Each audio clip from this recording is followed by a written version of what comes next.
नमस्कार दोस्तों, इस वक्त की मैं बड़ी खबर आपको बताने जा रहा हूं कि 24 घंटे हो गए और निषाद पार्टी के ऊपर एक बड़ा आरोप लग रहा है। निषाद पार्टी के ऊपर पैसे लेकर टिकट बांटने का आरोप ये लग रहा है, जो ये पहली बार आप नहीं सुने होंगे, लगातार ये सुन रहे होंगे जब से राजनीति में निषाद पार्टी अपना कदम रखी है। ऐसे में कई ऐसे प्रत्याशी होते हैं जो बकायदा आरोप लगाते हैं और लगाते चले आ रहे हैं कि हमसे जो है पहले पैसे लिए जाते हैं टिकट के नाम पर, फिर उसके बाद टिकट काट दिया जाता है, टिकट नहीं मिलता है। मैं बता दूं, ये वीडियो आपको दिखाने जा रहा हूं, ये वीडियो आप बहुत ही ध्यान से देखिए। और इस वीडियो में लगातार वो व्यक्ति कह रहा है कि मुझसे 5 लाख रुपए टिकट के नाम पर संजय निषाद लिए हैं। बकायदा कैबिनेट मंत्री संजय निषाद 5 लाख रुपए टिकट के नाम पर उन्होंने ले लिया, जो कि उनके नाम से टिकट भी नहीं था।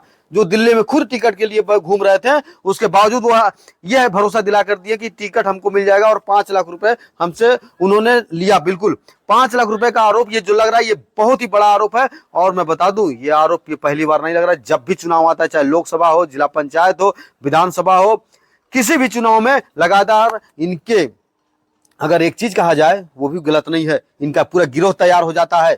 संजय निषाद का पूरा गिरोह तैयार हो जाता है बकायदा वसूली के लिए। ये आदमी आरोप लगा रहा है सीधे तौर पे कि बकायदा व्यास मुनि रविंद्र मणि जो सदस्य हैं अभी आयोग के, वह बकायदा इनके जो बकायदा संवैधानिक पद पे जो लोग बैठे हैं, वह लोग बकायदा 50-50 हजार रुपए वसूली किया गया है इस व्यक्ति से, जो बेचारा चुनाव लड़ने की तैयारी कर रहा था उससे। वह राष्ट्रीय अध्यक्ष कहते हैं संजय निषाद की 50-50 हजार रुपए इन लोगों को भी दीजिए। 50-50 हजार रुपए क्या आरोप ये बकायदा लगा रहे हैं, और 5 लाख रुपए संजय निषाद अपने उसमें लेते हैं कि टिकट आपको दिया जाएगा। लेकिन ऐसे न जाने कितने बेचारे होंगे जिनको 5-5 लाख रुपए के भरोसा दिलाकर उनको टिकट के नाम पर लिया जाता है, लेकिन उन्हें टिकट नहीं मिलता है। और ये संजय निषाद बकायदा समाज को ही नहीं, सभी लोगों को ये गुमराह करने में लगे हुए हैं। ये बातें आपके सामने ये वीडियो में व्यक्ति जो कर रहे हैं, इनका वीडियो आप देखिए लगातार, ये बहुत तेजी से वायरल हो रहा है। हम निषाद पार्टी के कई बार कैडर में गए हैं। उनके विचारों को सुनने के बाद मुझे ये लगा कि संजय निषाद वास्तव में हम लोगों के समाज के भगवान है, मसीहा है। लेकिन उनका दोहरा चरित्र हमारे सामने आ गया।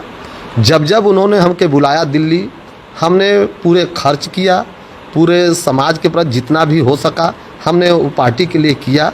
और उन्होंने हमको लखनऊ बुलाए, और जो पार्टी का सिस्टम होता है, जब आप ही बता दीजिए, जब उनके खाते में सीट ही नहीं है तो हम लोग से आवेदन के नाम से क्यों 5 लाख रुपया मांगा गया? सबसे पहले तो उनको ये कन्फर्म करना चाहिए ना कि बीजेपी से निषाद पार्टी में गठबंधन है, तो पहले सीट तो होना चाहिए, इसके बाद आवेदन का पैसा लेना चाहिए ना। आवेदन के नाम से उन्होंने पैसा लिया। इसके बाद हमसे कहे कि आप प्रयास करते रहिए, मेहनत करते रहिए, आप जितना ही मेहनत करेंगे आपको टिकट मिलेगा। हमने, आपको पता है हमने क्षेत्र में कितनी मेहनत की। आपको ये भी पता है कि सर्वे रिपोर्ट भी हमारे पक्ष में गई थी, LIO रिपोर्ट भी हमारे पक्ष में गई थी, जितने भी सर्वे थी सब हमारे पक्ष में ही गई थी। लेकिन ऐसी कौन सी परिस्थिति आई कि मेरे टिकट को काट दिया गया? विश्व सूत्रों से भी पता चला है कि हम लोगों का सौदा किया गया है, टिकट नहीं काटा गया है। हम लोगों को हाईलाइट, हम अपने ही समाज को हाईलाइट किया जाता है, और जैसे ही हाईलाइट समाज हो जाता है, वो कुछ करने की योग्य होने लगता है, तो इन्होंने बेचने का काम करते हैं। सर, आपने कब निषाद पार्टी ज्वाइन किया बसपा छोड़ के, और कितना कितना पैसा खर्च किया, कहाँ कहाँ बुलाया गया इसके लिए? हमको सबसे पहले दिल्ली बुलाया गया। प्रदेश सचिव बाबूलाल ने हमारे आवास पर आए और उन्होंने कहा कि डॉक्टर संजय निषाद ने आपसे मिलना चाहते हैं, क्या आप मिलेंगे? हम कहा क्यों नहीं, हमारे मुखिया हैं, हम मिलेंगे उनसे। उन्होंने हमको दिल्ली आमंत्रित किया। 2 तारीख को हम लोग दिल्ली, 2 को दिल्ली गए थे, हाँ 2 जून को। रात को हमको 12:30 बजे मुलाकात 3 तारीख को होती है। वहाँ पर हमारी उनकी वार्ता हुई। उन्होंने कहा कि 5-7 दिन के बाद आप लखनऊ में आइए। लखनऊ में जाते हैं और वहाँ लखनऊ में जाने के बाद अपने PRO से, अमेरिकन विंग से, कहते हैं कि आप इनसे नामांकन करा लीजिए। मैंने नामांकन का जब फार्म दिए तो हमने पूछा कि कितना पैसा इसमें जमा करना होगा, तो उन्होंने कहा 5 लाख। हमने वहाँ 5 लाख रुपया जमा किया। कैसे दिया पैसा? कैश दिया? कैश दिया। हमने 5 लाख रुपया उनके पत्नी डॉक्टर संजय निषाद की पत्नी को हमने कैश 5 लाख रुपया दिया, आवेदन किया। इसके बाद हमको फिर बुलाया गया दिल्ली।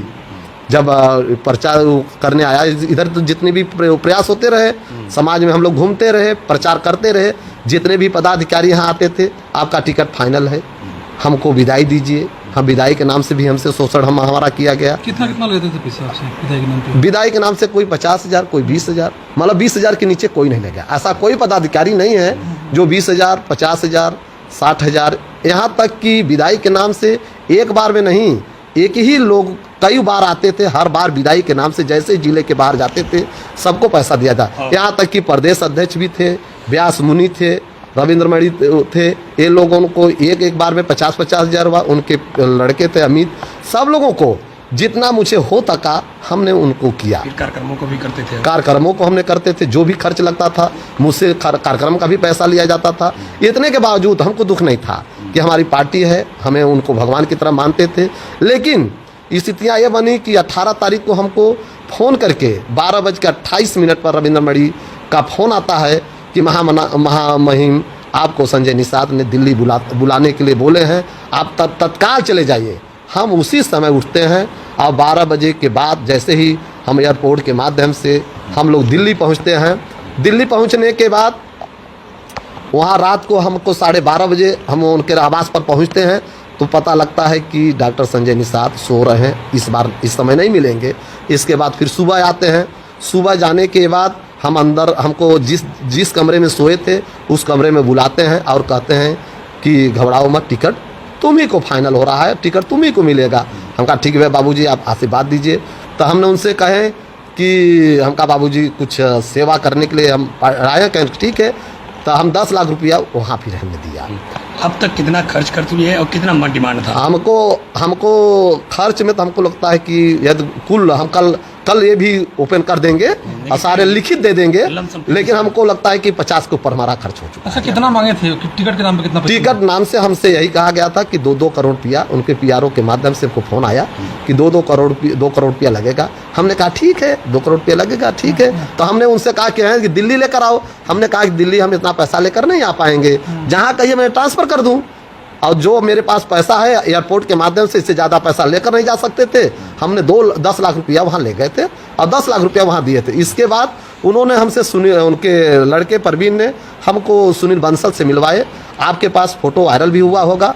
उन्होंने मेरे हाथ को पकड़ा और इतना ज़बरदस्त पकड़े और लगभग 5 मिनट पकड़े रहे। हमको यह भरोसा हो गया कि टिकट मेरा ही है। और आप लोग सूची देख रहे होंगे, उसमें जो सूची निकली है, सुचिता मौर्य जो मजमा का सीट है, ओवर राइटिंग दिखाई नहीं दे रहा है। सारे मीडिया बंधु को भी पता है। मैं सभी क्षेत्रवासियों को सर अभी बताइए, जैसे नामांकन आज सर आज तो सुष्मिता मौर्य ने बीजेपी से नामांकन किया, क्या विरोध आप करेंगे या उनका समर्थन करेंगे या फिर क्या इफेक्ट पड़ने वाला है उनके चुनाव पर? यही इफेक्ट पड़ेगा। जिस तरह से हम लोगों को यह पार्टी ने धोखा दिया है हमारे समाज को, समाज जानती है हमने समाज के साथ क्या काम किया है। समाज ये अच्छी तरह से जानती है। हम एक छोटा से गांव के प्रधान हैं, हमारी पत्नी है। आप पता कर लीजिए, इस ग्राम सभा में हर लड़कियों के शादी में 21,000 रुपया मैं देता हूँ। मंच के माध्यम से हमने कई बार इस क्षेत्र में कहा था कि यदि मैं विधायक मेरी पत्नी बनती है, उसी दिन मैं अनाउंसमेंट कर देता कि मजमा विधानसभा के हर लड़की की शादी में 21,000 रुपया दूंगा। यह मेरा अंतरात्मा बोल रहा था, लेकिन ऐसी स्थिति आई नहीं। पार्टी ने हम लोगों के साथ धोखा दिया। यहाँ तक कि हमको 18 तारीख से 23 तारीख तक वहीं दिल्ली बैठाए रह गए। हमको मौका नहीं दिया गया, नहीं तो मुझे जिस पार्टी से मैं चाहता मुझे टिकट मिल जाती। हमको सपा भी आमंत्रित कर रही थी, बसपा भी आमंत्रित कर रही थी, लेकिन इन्होंने हमारे साथ छल किया है, धोखा हमको दिया है। मैं समाज से यही निवेदन करना चाहता हूँ, आग्रह करना चाहता हूँ, जिस तरह से उनकी बहन बेटी को धोखा इन लोगों ने दिया है, उसी तरह से समाज भी इन्हें धोखा जरूर देगा। यह मेरा विश्वास करता है। और मैं इसके लिए हर गांव में, हर क्षेत्र में, हर अपने समाज के लोगों के बीच जाऊंगा और उन लोगों से हाथ गोड़ पैर पकड़ कर कहूँगा कि यदि मुझे धोखा मिला है तो आप लोगों को भी मिलेगा। इसलिए आप लोग ऐसे लोगों को विश्वास मत करिए, इन्हें भी आप धोखा देने की प्रयास करिए।